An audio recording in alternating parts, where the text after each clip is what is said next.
এটা বিশ্বনবীর সবচাইতে প্রিয় দোয়া ছিল। নবী যখন তাওয়াফ করতেন প্রতিটা তাওয়াফে তিনি এই দোয়াটা পড়তেন।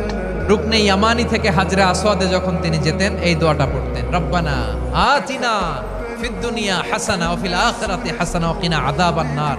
আল্লাহ দুনিয়ার কল্যাণ দাও, আখিরাতের কল্যাণ দাও। আল্লাহ জাহান্নামের আগুনের শাস্তি থেকে তুমি আমাদেরকে বাঁচাও।